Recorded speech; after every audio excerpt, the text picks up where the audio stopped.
Hi everyone, although this time it would probably be better to say buongiorno, because today we are going to talk about tomato varieties from Italy. If there is one place they love tomatoes, it's Italy. And they don't just love them, they are literally a symbol of national Italian cuisine. Unfortunately, I don't speak Italian, that undoubtedly beautiful language, but I was lucky enough to meet an Italian online who speaks English and also happens to be a collector of various tomato varieties. So today's review was largely made possible thanks to that fact. Remember that your like and subscription are the best motivation, and now let's dive into the interesting world of Italian varieties. Tomato Express is on its way. Take your seats, we are getting started.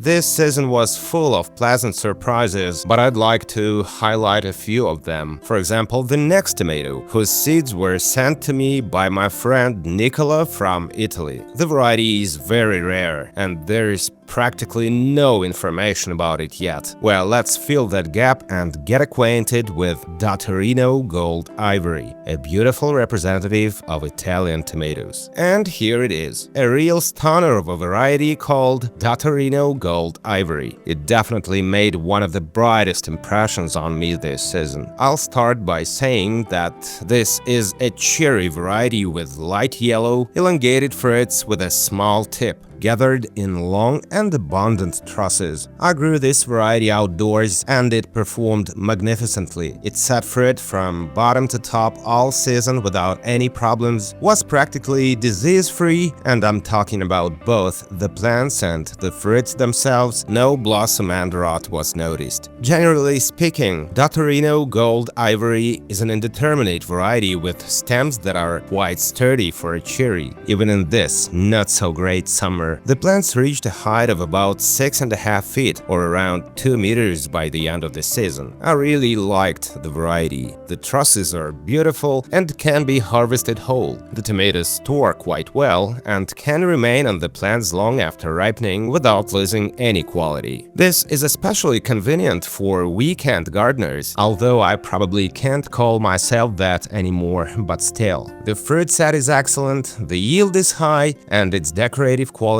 are also very good. So all that was left for me to find out was the weight and of course the taste of these cherries. As for the weight, on average it was as expected for a cherry tomato, around an ounce or 20 to 30 grams. The flesh is the same color, meaning the tomatoes are identical inside and out. By the way, they're not too firm, which even surprised me considering how well they stored, and the taste is just excellent. At any stage of ripeness, I might add. Fully ripe tomatoes have a very sweet taste, while those not fully ripe still have a slight tartness. The sweetness in these tomatoes is complex and pleasant. Not every cherry variety can compete with Datterino Gold Ivory in this regard. Besides the sweetness, I also caught distinct notes of pineapple. Yes, one could describe the taste of Datterino Gold Ivory for a long time, but as they say, you won't know until you try. By the way, I treated some of my friends to these tomatoes and they were also absolutely delighted with the taste. Therefore,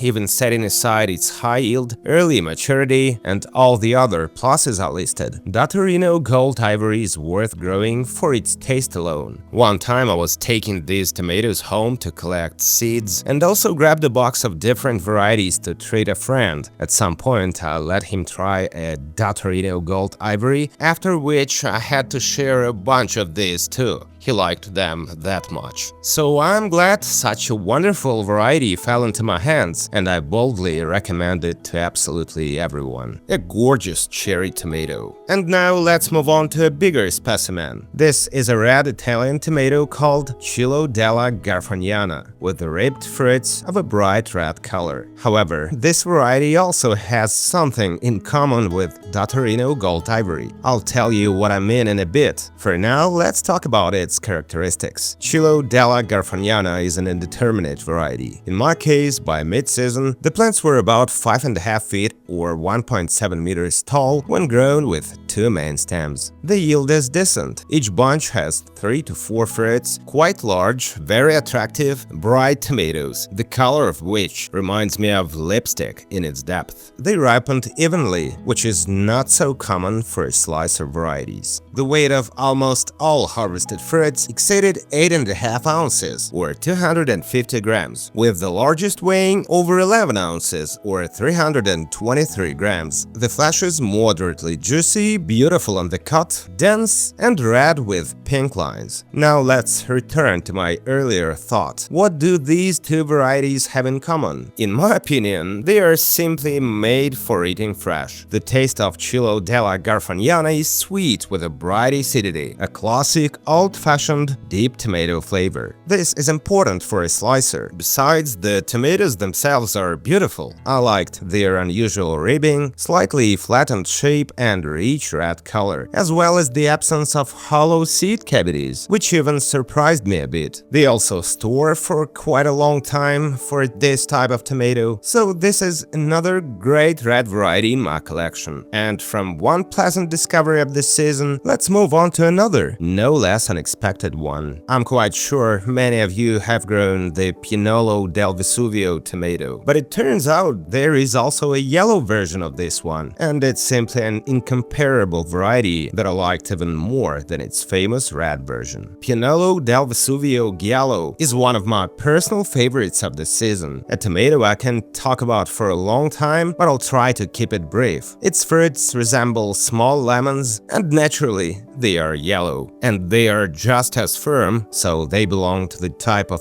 tomatoes suitable for long-term storage. As with its red sibling, the plants have potato leaf foliage. Their height in the middle of summer was about 6 feet or 1.9 meters. The fruits are cherry-sized, and of course, you can harvest them in whole bunches. To be honest, I liked the red version of Piennolo del Vesuvio too, but the yellow one looks even more unusual while having the same set of positive qualities. The fruit weight turned out to be around an ounce, or 20 to 30 grams, so it is of course a cherry tomato. But what I couldn't be 100% sure about was that the variety would demonstrate such high taste qualities. After all, in Italy, as I've said, such tomatoes are stored for a long time after harvesting because they are firm, but finally, their taste just knocked my socks off. It's fantastic. The tomatoes are sweet with a wonderful, pleasant tartness. Yes, this tomato is all-purpose. It can be dried, canned, or frozen, but its main purpose is to be eaten here and now. I love such dense tomatoes, and I also love when tomatoes have that very tartness that fully unleashes the flavor. Such varieties are a must-have, a real keeper in the garden. The taste is top-notch, explosive, as a Mount Vesuvius should be. I'll probably add a few more words that the harvest was enough for me to enjoy it fresh and to freeze some for the winter. Those bags are still in my freezer and will bring me many more pleasant moments in the winter. Well, let's continue. The next tomato is called Corbarino. It's a rare variety from the Campania region of Italy. I grew this red tomato outdoors, and even there, in a cool season, it managed to show a high yield. In essence, it's a real workhorse, which is exactly why Italians valued this variety. My plants were about 5.5 feet or 1.7 meters tall, and the bunches had a large number of red, slightly elongated tomatoes. The variety showed high disease resistance, and the tomatoes could stay on the bunches for a long time after ripening. Almost all fruits weighed around an ounce, or 30 grams. On the cut,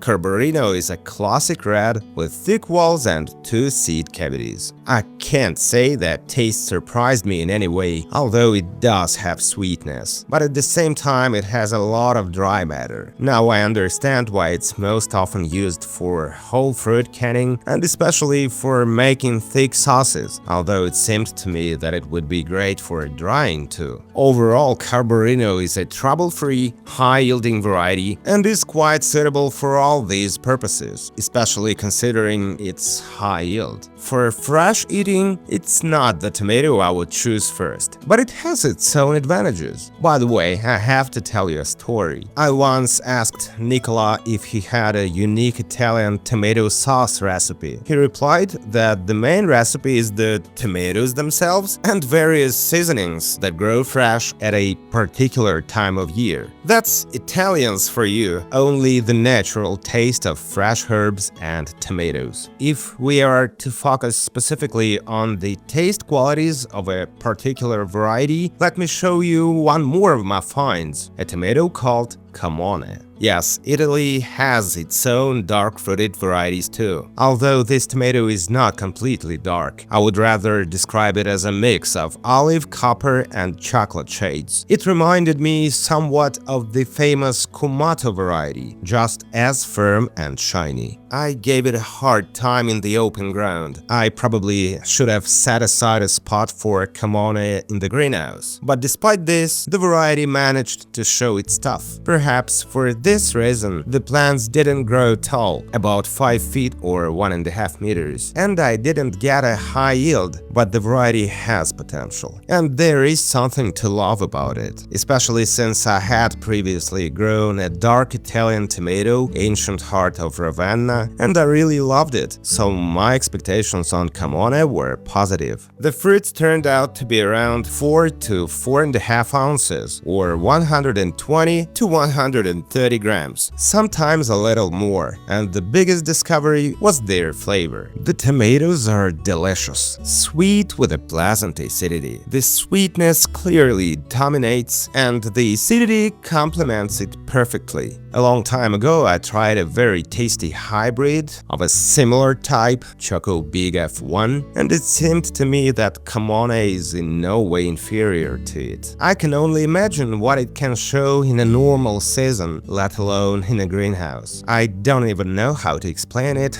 I just feel it. You know, there are varieties that you grow, get disappointed with, and never think about again. And then there is Camone, which seemed to be telling me, no, I'm not one of those. There is definitely something in me. Therefore, I will still recommend growing Camone. It's very tasty, firm, and there is a certain charm to that. It's no coincidence that Camone in Sicilian literally means eat this, an extremely rare and flavorful tomato. And now I understand why Nicola personally advised me to plant it. And finishing today's review is the Piennolo Lungo tomato, a rather unusual variety with thin stems, drooping foliage, and long, red, curved fruits with an elongated, sharp nipple. The variety is also indeterminate. In midsummer, the plants were about 5 feet or 1.5 meters tall, and by the end of the season, they were over 6.5 feet or 2 meters. The fruit set successfully from bottom to top, so despite their small size, the yield turned out to be quite good. Overall, it looked interesting. You don't often come across tomatoes with such an unusual appearance. Piennolo Lungo is a cherry variety, and in my case, the fruits were just under an ounce, or 20 grams. The flesh is dense with few seeds. I was afraid the tomatoes might taste dry, but to my surprise, I found them to be very juicy with an explosive tomato flavor. The taste is intense and balanced. It's predominantly sweet, complemented by a slight acidity. This is exactly what a real cherry tomato should be, even if it's not the most conventional shape. So that was my story for today about tomato varieties from sunny Italy.